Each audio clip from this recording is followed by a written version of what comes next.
बिस्मिल्लाहिर्रहमानिर्रहीम अल्हम्दुलिल्लाहि रब्बिल आलमीन वस्सलातु वस्सलाम अला रसूलिल्लाहिल करीम। अस्सलामु अलैकुम व रहमतुल्लाहि व बरकातहू। Dear brothers and sisters in Islam, this is my 25th lecture and last lecture in the series of lectures based on the research paper 5B of Engineer Muhammad Ali Mirza rahimahullah, based on the real incidents of Karbala, about which he collected 72 ahadith, Sahih ahadith, the authentic narrations from the various books of ahadith of Ahl Sunnat wal Jama'ah, and these are all authentic narrations which has reached to us through these imams of the great imams of Ahl Sunnat wal Jama'ah. So yesterday we read about what insult Ubaidullah ibn Ziyad did with the holy head of Sayyidina Hussain when it was brought to him. Now what happened that the people of Medina rebelled, the people of Kufa rebelled, and there was one Mukhtar Saqfi. We will not go into the detail about who he was or he was from Taif. He was from Taif and he rebelled against the Ubaidullah Ziyad, and what he did, he, despite his shortcomings, what he did, he collected all his men and then he attacked the people who were in Kufa. And he cherry-picked each and every person who was in the troops of Ubaidullah ibn Ziyad and Shimr, and the son of Sa'd ibn Abi Waqqas radiyallahu anhu. These were the three people who were responsible of killing Sayyidina Hussain. So he cherry-picked everybody, each and every person, even if he is a chowkidar or a risaldar or a chowkidar in the troops of these three people, he cherry-picked everybody and he killed everybody as qisas for the slaying of the Ahl Bayt. We are not going to discuss about the aqaid and about what he did, what Mukhtar Saqfi did, but we will only consider what good he did. He revenged the death of each and every person of the Ahl Bayt by killing all the troops, each and every person of the troops of Shimr and Ubaidullah ibn Ziyad and the son of Sa'd ibn Abi Waqqas, the three commanders that led the onslaught at Karbala. So what happened that after they were captured, this Ubaidullah ibn Ziyad was captured, his head was chopped off, and that head was brought to the same masjid where the head of Sayyidina Hussain was brought. So coming on to this hadith number 68, Sayyidina Umrah bin Umair radiyallahu anhu narrates that when the heads of Ubaidullah ibn Ziyad and his companions were brought by the army of Mukhtar Saqfi after the battle, they were stacked in a queue in the mosque for the lesson of the people. I also reached there and people were saying upon watching something horrible, "It has come, it has come." Suddenly I saw a snake going through the heads until it entered the nostrils of Ubaidullah ibn Ziyad, and it remained in his head momentarily, then left and disappeared. After some time they again screamed, "It has come, it has come." Sayyidina Umara narrates that it did that 2 or 3 times. So this is the hadith from, this is not Kahani Sharif, this is not fairy tale, this is Jamia Tirmizi and Imam Tirmizi himself and Sheikh Albani has said that the chain of this hadith is authentic. So what it was doing? So for the Ibra of the people, Allah did that. What that snake did, it was a big snake. It came where the heads were stacked in the mosque. It used to enter the nostrils and would come out again from that nostril back. It looks impossible. It is impossible. But this is the karamat. This is the mu'jiza. You cannot say it mu'jiza, but this is the karamat. Mu'jiza is always with the Prophet. Now Prophet is not there, but with the wali of Allah, there are karamat. So karamat are still there. But it has to be authentic, not cooked up. So this is an authentic karamat of a wali of Allah, where the killers of that wali of Allah, that is Sayyidina Hussain, when their heads were stacked in the masjid after killing, a snake appeared and it entered the nostril, stayed in the head for some time and then came out. And this happened twice or thrice. So they got that. Imagine what would they get in the hereafter, that what Allah is showing to the people about what will be done to these people in this world. May Allah protect us from such heinous crimes and may not and should not we pray that He should not make us from one of these people. Allahumma la taj'alna minhum. Coming on to another hadith, this is from Sayyidina Abdullah ibn Umar, who narrates that the chief of believers, that is Sayyidina Abu Bakr, said, in order to please Muhammad Rasulullah sallallahu alaihi wasallam, do good to his family. That is their love and affection. That you should love the family of Rasulullah sallallahu alaihi wasallam, so that he is also happy with you. So loving the Ahle Bayt is loving Muhammad Rasulullah sallallahu alaihi wasallam indirectly and making him happy. This is from Sahih Bukhari 3751.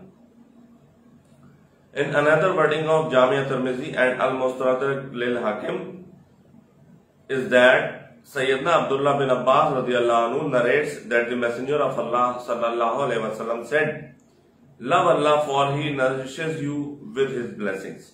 Love me due to the love of Allah, that I am His special servant and messenger, and love the people of my house due to love of me. So Sayyidina Abdullah ibn Abbas said that love Allah because He nourishes you with His blessings, and you should love Rasulullah sallallahu alaihi wasallam because he is the special servant and the messenger, Amir Imamul Anbiya, and love my people, that is love the Ahle Bayt out of love for me. If you are loving Rasulullah sallallahu alaihi wasallam, you will love Ahle Bayt, and if you love Ahle Bayt, you cannot love their enemies, and it is open that who their enemies are. The love of Muawiyah, the love of Yazid, and the love of Hassan and Hussain and Ali cannot coexist in a single heart. You cannot love both the parties. This is clear. You cannot love both the parties.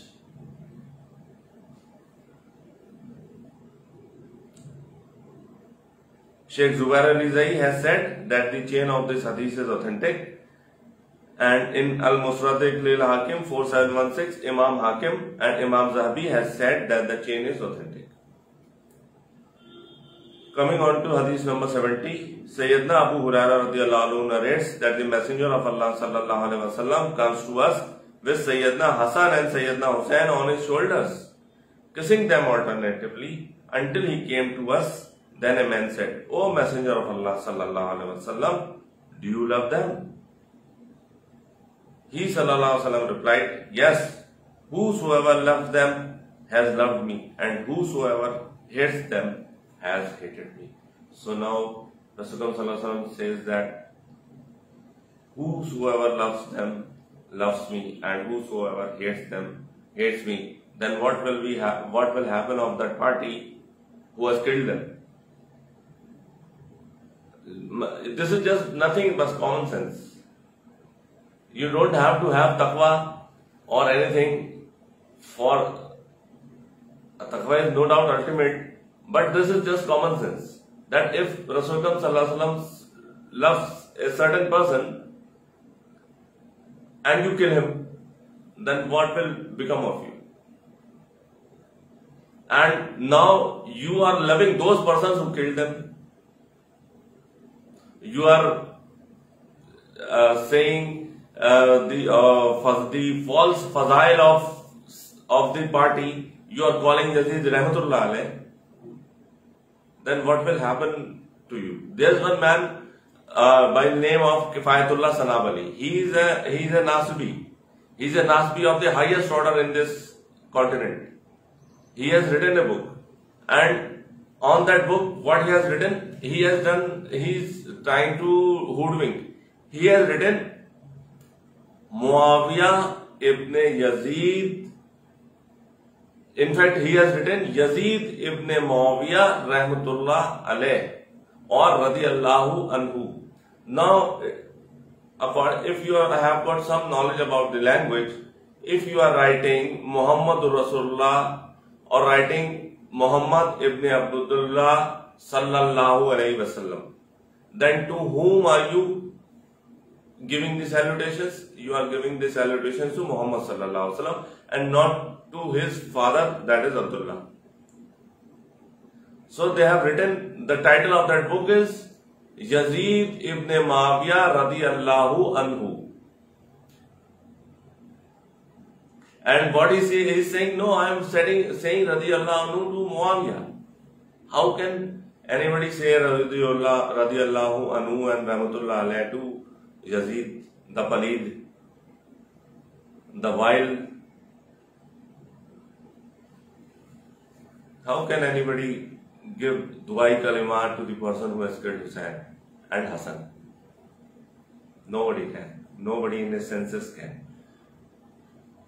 And I pray to God that anybody who loves Yazid and his party should be with him on the day of Qiyamah. We love Ali, we love Hassan, we love Hussain, and we want him, and we want Allah to make us from among them, among the group where they will be in Jannah, in Yawm Qiyamah. Ameen, summa ameen. Allahumma astajib. Allahumma nastajib. May Allah accept it from us. We want to be from the party of Hussain. We want to be from the party of Hassan alayhi salam.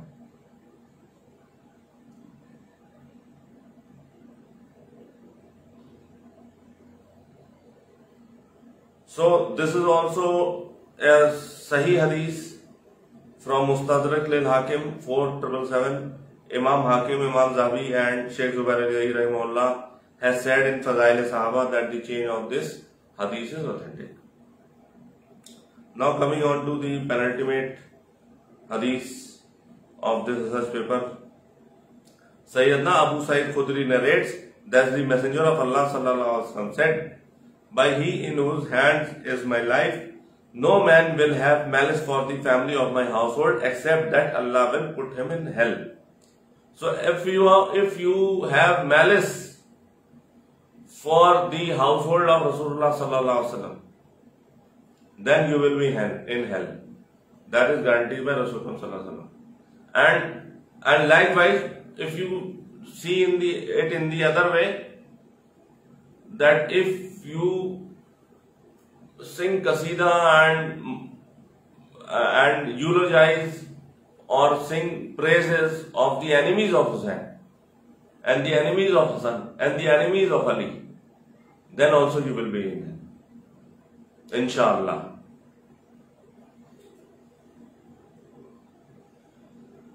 And the wording of another hadith of Al-Mustadrak lil-Hakim is that Sayyidina Abdullah bin Abbas radiallahu anhu narrates that the Messenger of Allah sallallahu alaihi wasallam said, "O children of Abdul Muttalib." Abdul Muttalib was the great-grandfather of, in fact, the grandfather of Rasulullah sallallahu alaihi wasallam. I asked Allah three things for you, that He keeps your heart steadfast. So he was addressing his progeny.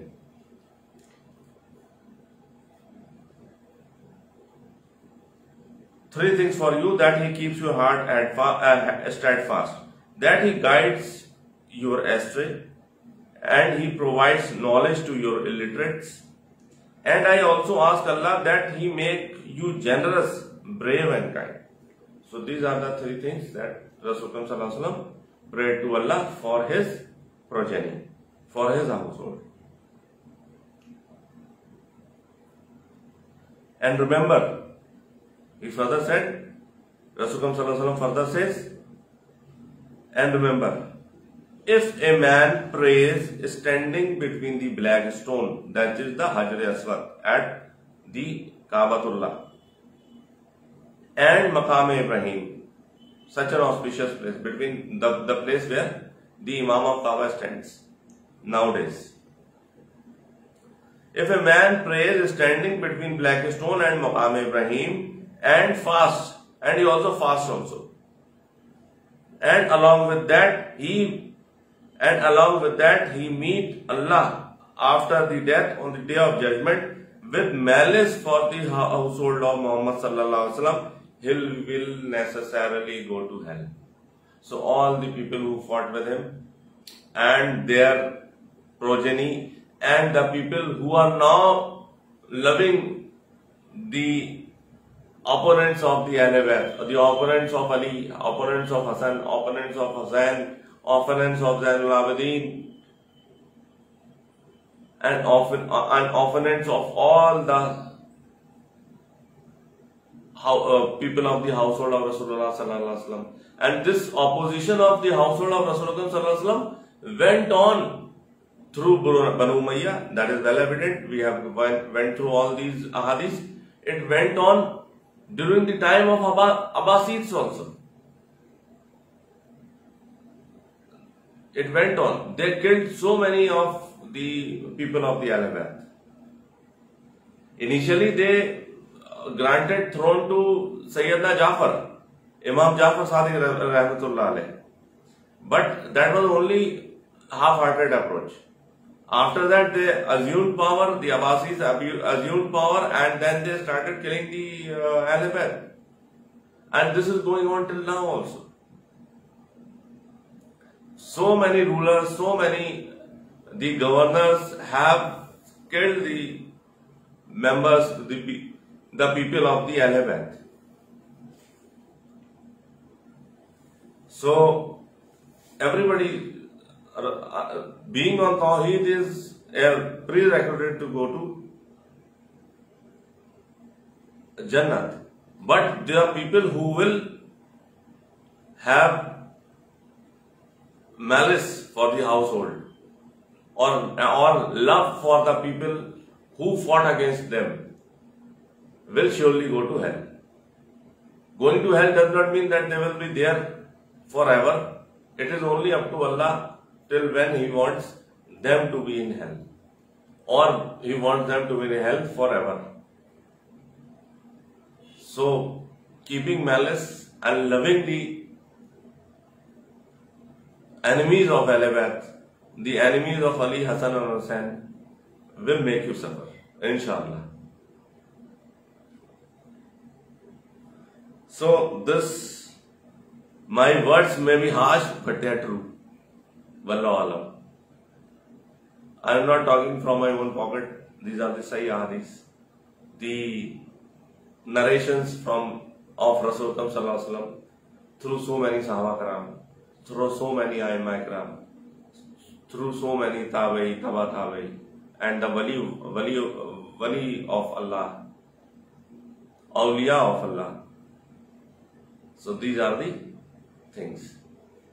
So love Ali, love Rasul sallallahu alaihi wasallam, Ahl Bayt if you want to be in Jannah. Because you will be in Jannah with those people whom you love.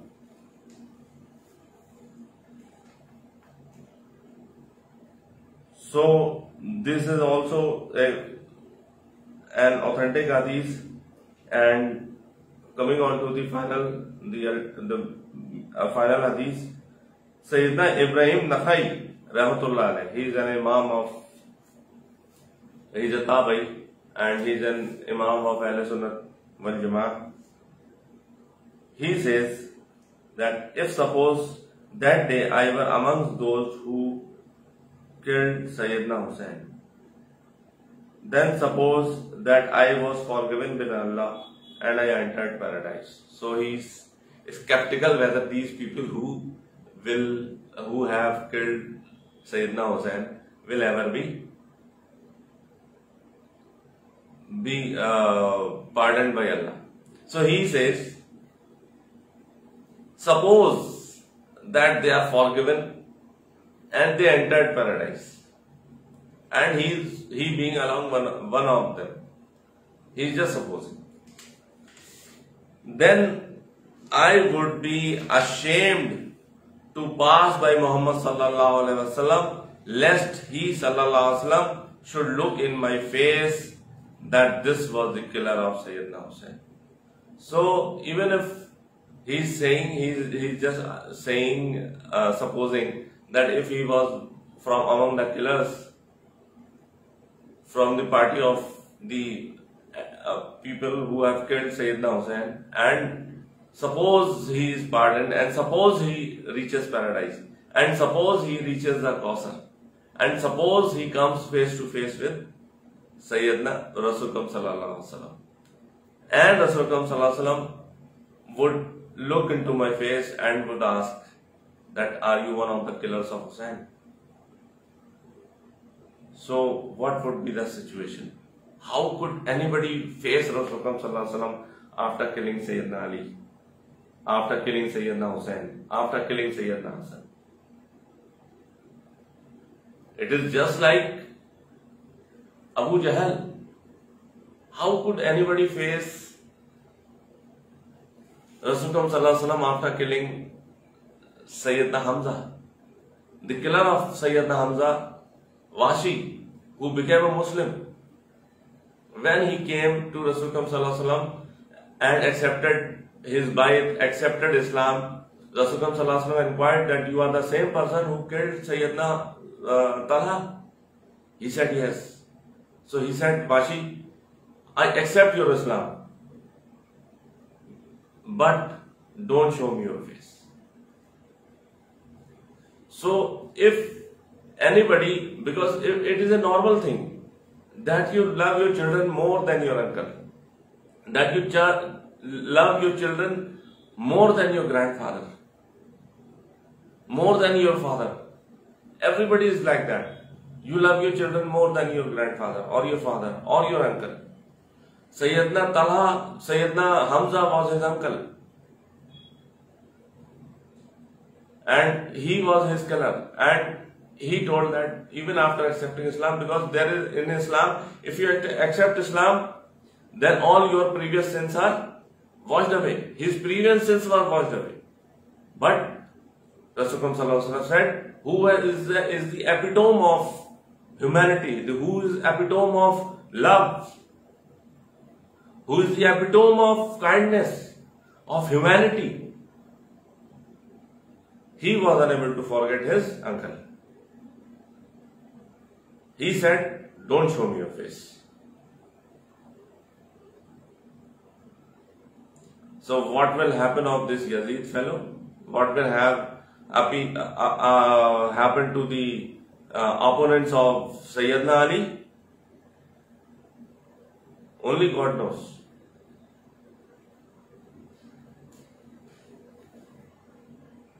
And this is hadith from Mujmal al-Kabir for Tabarani in hadith number 2829, and Sheikh Zubair Ali Zai has said in Fadail Sahaba that the chain of this hadith is authentic. And so, alhamdulillah, we have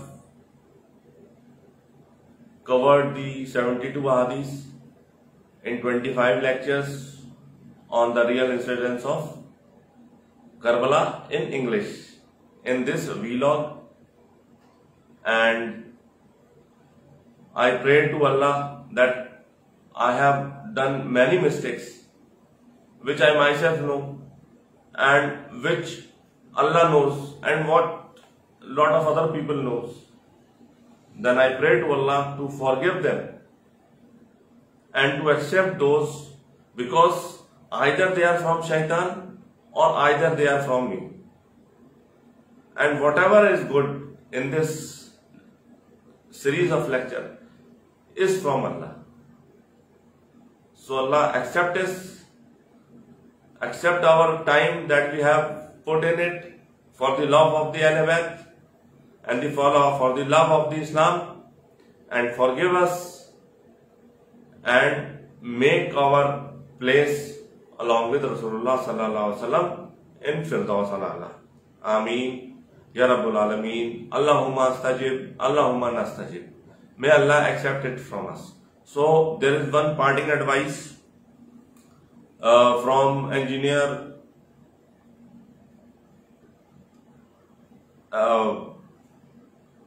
Muhammad Ali Mirza Rahimahullah,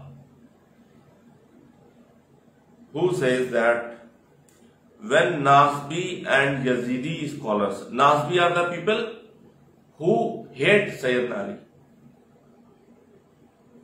and Yazidi are the people who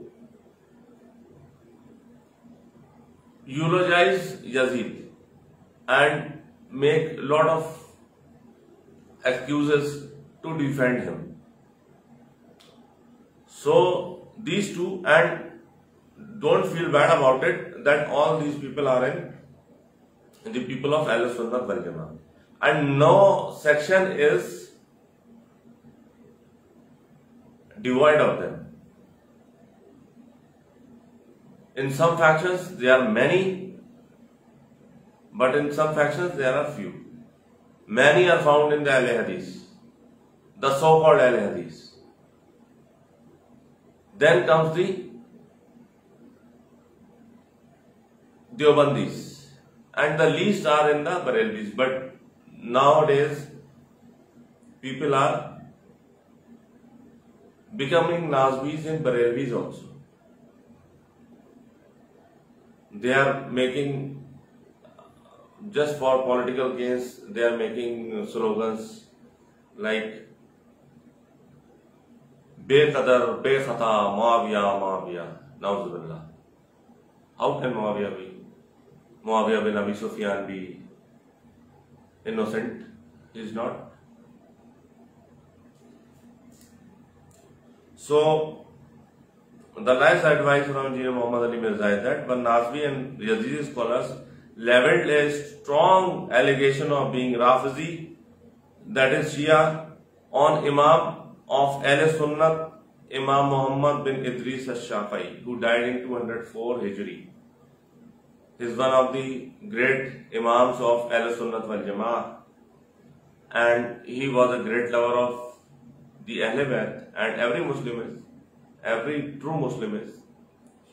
So he, in order to downgrade him, the people in Baghdad, because he was under influence of, initially he wrote his own fiqh, then he came under the influence of the Imam Malik, then again changed his fiqh, Then he went to Yemen, and in Yemen Yemen, that is Hadramaut, the province of Yemen. In Hadramaut, he came under the influence of the Imam Zaid, among the followers of the Imam Zaid, that is the Zaidi scholars. Then he again changed his fix. When he was in Iran, this Harun Rashid was the Khalifa. People started saying that Imam Shafi'i has become Shia or becomes a Rafidi. So he was captured from Hadramaut. He was put in chains. He was handcuffed and he was brought to Baghdad. From Baghdad, when he went there, charges were leveled against him. In the court of Harun Rashid, then he defended himself about why he left Ahl-e-Bayt. Because it was the fad at that time, because majority of them were Mu'tazila. Mu'tazila they were as bad as these Kharijites. These all people, it was a fad to be against the Ahl-e-Bayt. Majority of the people were Nasbis. So he defended his mawqif. And from mawqif, when he defended his mawqif in the court of Harun Rashid, he accepted what he said. And then he released him. Then in Baghdad, he came under the influence of, or he met with the disciples of Imam Abu Hanifa. Then again he changed his fiqh. He again changed his fiqh. And he another wrote a book of fiqh. From there, then he came to know about Imam Lays. Imam Lays in Cairo, Egypt. From Baghdad, after staying there in Baghdad, he went to Imam Lays in Cairo, Egypt. And when he went there, he found that Imam Lays has died. And he met his followers, his disciples. And then he again changed his fiqh. So this is my message to the people who are the muqallid, who are the blind followers of Imam, that the Imam to whom you follow has changed his fiqh 5 times. Whenever he used to come to at terms with the authentic narrations, he used to accept that, and used to change his old ijtihad in case it's contraindicated the sunnah. So why don't you do that? Why don't you find the truth yourself? No doubt we have to follow the Imams, but you don't have to follow the Imam blindly. So blindly that in the last 1200 or 300 years, you are unable to undo the wrongs that they did, the mistakes that they did. And they have themselves told that if you get to know an authentic hadith, then that is my Imam. So if the Imam can change his opinion, then why can't you change your opinion? Why are you follow the followers of Imam? Imam Abu Hanifa never said what you are saying. And whatever he said, whatever mistakes he did, it was his ijtihad, because he didn't have those ahadith. But then his disciples, in order to not to denigrate or not to downplay that Imam, they are sticking to those wrong fatwas still after 1200 years, after 1300 years. You should give it a thought. So when Sayyidina Imam Shafi'i, he was brought to Baghdad for the crime of loving the family of Muhammad sallallahu alaihi wasallam. he said the word famous poetry which is mentioned in his diwan. He said in Arabic,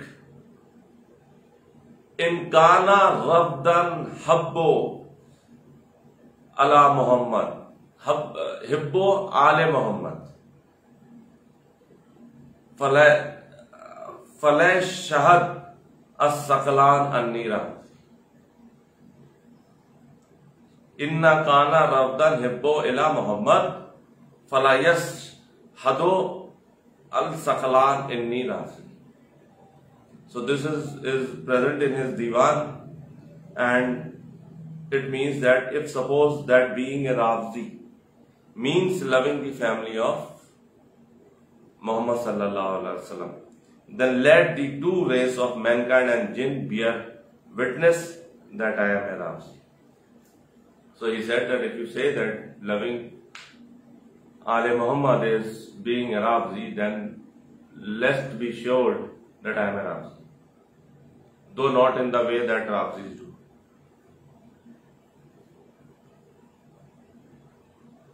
And so, my dear friends, thank you very much for bearing with me, and I again pray to Allah that the mistakes that I did are from the shaitan and from myself, and whatever good I have said is from Allah subhanahu wa ta'ala, and I pray that Allah accepts it from us. Allahumma astajib, and forgive us,